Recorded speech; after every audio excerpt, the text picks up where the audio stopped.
Hi, beautiful souls. I wanted to come on and do a little preview. I am going to come and do a late night live tonight for those that are interested in readings. But I just wanted to provide a little update and then maybe we'll talk about some other things more extensively in the future days to come. I'm sorry I sort of disappeared. I was doing pretty well. And then I got really exhausted all of a sudden, and I actually knew in this particular case it wasn't my physical health, and I was having a hard time understanding it. Then I realized the first time I felt like a weird wave of exhaustion was within like 20 minutes of the first bomb dropped in Israel. And there has been a large exodus of, mass exodus of souls. And when you're somebody that feels the energetic plane, it can be an odd and exhausting feeling. Um, Rationally, I know that those people are better off than a lot of us in some ways because they are, you know, with the divine in a more direct way. We're with the divine all the time, but they are now there in a more direct way. And I know pretty confidently that anyone that's there is okay. But it is if you're a sensitive or psychic or medium or however you identify, um, sometimes things like that can affect you. Now, at first, I couldn't understand why this particular issue affected me, and other war type things going on hadn't. And then, I looked at the statistics, and that first day it was the most people lost in a battle since World War II in a single day. So that made some sense to me.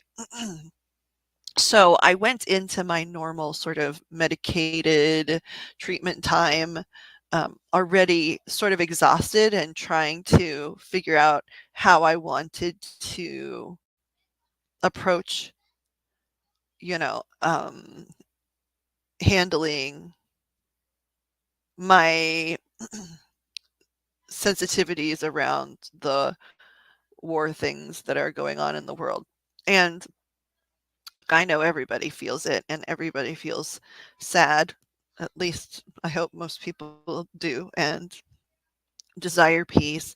I also know that the teachers that I listen to talk extensively about how the warlords of today are the world's greatest peacemakers, in generations and centuries to come. And that without war, we wouldn't have peace, just like without up, we wouldn't have down, and without dark, we wouldn't have light.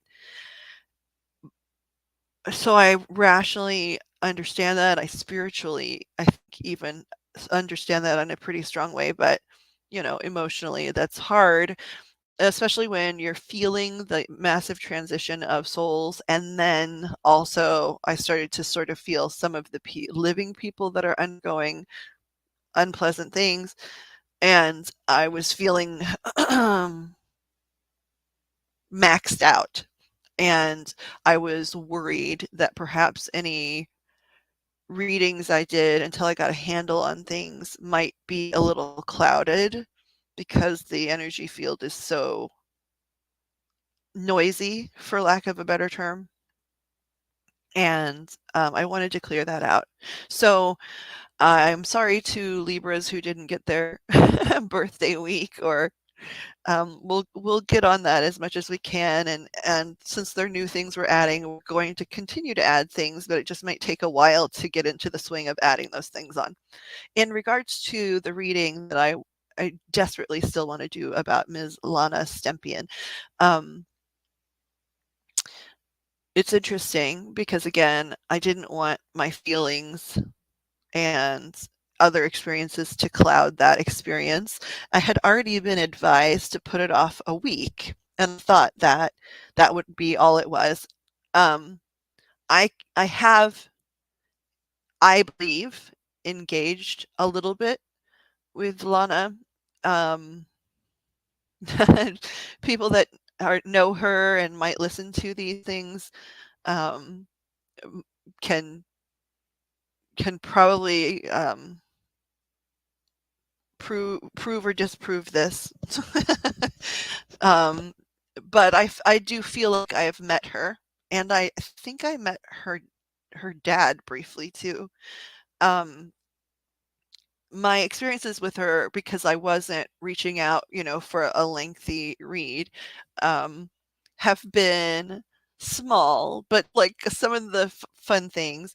When she was around one day, she was talking to me about how there is no such thing as a small job, or an unimportant job, that a job well done is a really beautiful thing, and it doesn't matter what job it is.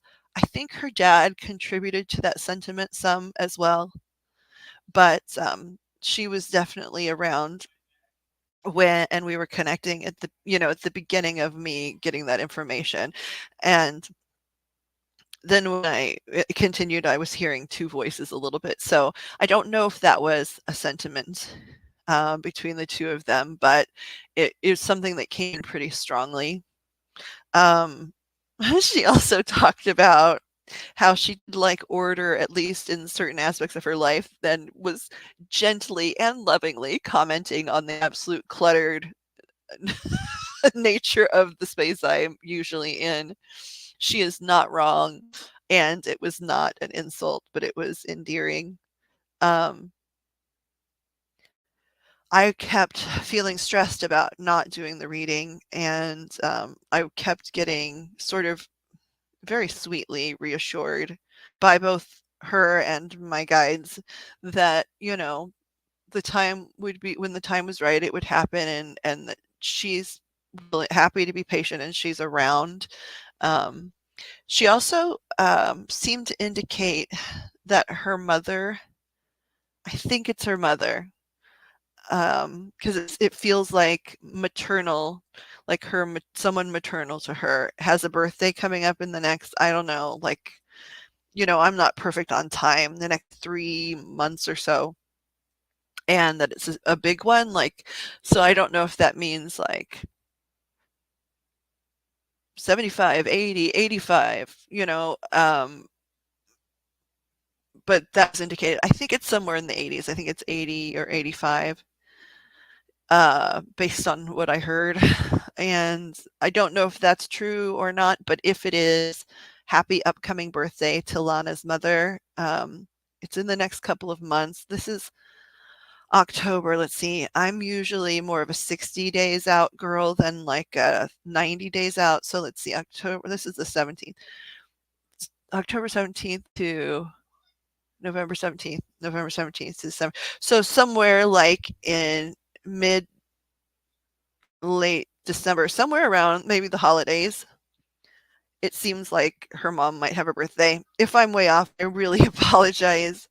Um, but if not, happy upcoming birthday. I wish you the best, and I absolutely am gonna get this, at least the first reading, done with her um, way before then.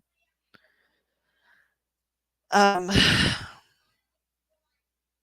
but I hadn't, because I was only trying to connect to say, like, are we connected? Can we connect? It wasn't like, let's sit down and talk about everything that happened. So I am looking forward to knowing more about what she'll tell me about herself. And just because I really enjoyed being in her energy, and her dad. He was a little farther, like sort of stood behind her, but he was there. Oh my gosh, and I just now, as I'm recording this, I heard someone say, "And her sister's around." Now, I didn't talk to her sister. I'm making no claims of knowing that until right now, but if that is true, I'm actually feeling like I really want to hug Mrs. Stempton. But also, on the bright side, if that is the case, if those 3 loved ones are together on the other side, I'm also happy to say that that sounds like that means they'll all come for a visit when we chat. Gosh, I don't know if that's true or not.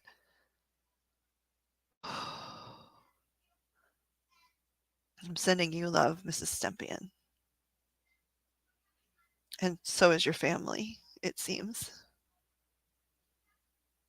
Okay, and my guides, I think it's my guides, it could be your family. I'm sorry, like, I was just gonna record and just tell people an update, but, um, I think it's a sort of a mix of my guides and your family. They're talking about your strength and beauty and grace.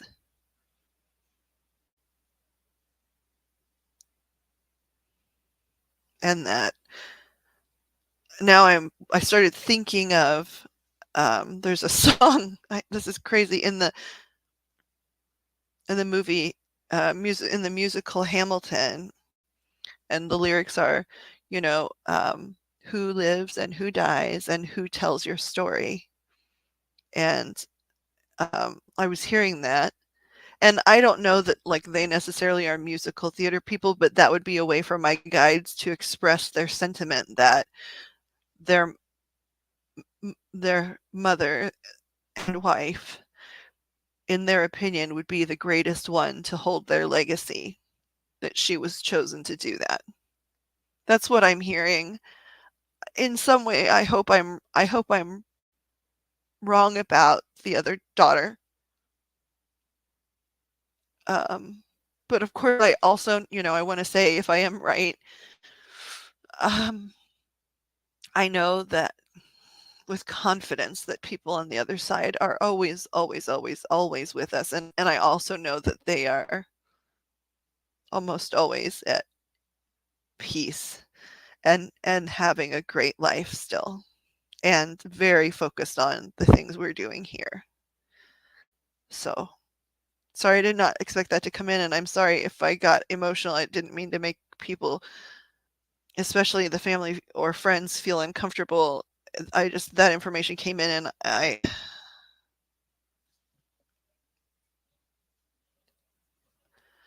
okay. Anyway, you guys get it. Um, so anyway, we've been sort of off on a regularly scheduled program. I'll be working hard to get back up on it. I may wind up having some time where I'd sort of like to discuss the war. It's not necessarily political, but I'm feeling very motivated from a spiritual aspect to explore it, both explore it myself and then express, what my guides are giving me in terms of an attempt at understanding what's going on. And then hopefully maybe some fun spooky stuff too. We still have some time in spooky month. I was worried about that between my own, personal health stuff that many of you, know about that interrupt sometimes. I did pretty well the last couple of months, and then with the combination of the exhaustion from the great number of souls transitioning and then just, probably human sadness about it, and then my health in combination, it was just like, "Nope, I need to be down and resting and ready," I guess. They kept saying I needed to rest to be ready for something as well. I don't know what that is. It's gonna be some sort of channel, but I don't know what it is. And, I was trying to ask if they'd tell me what it is. They said messages of love, but messages of love on hard topics, difficult difficult palate topics. That's interesting. Okay. So anyway, that's my update. I'm sorry to those I disappeared on. Um, and I'm grateful that you guys are around. I'm looking forward to seeing you more this week. To the Stempian family, I'm sorry, I'm sorry, I'm sorry it's taken so long, but I'd rather do it right than rushed. And I I guess that's all I have to say at the moment. I'm sending you all love and light. I'll see you here soon in a live stream for some readings. And I look forward to seeing every um, single one of you very, very soon.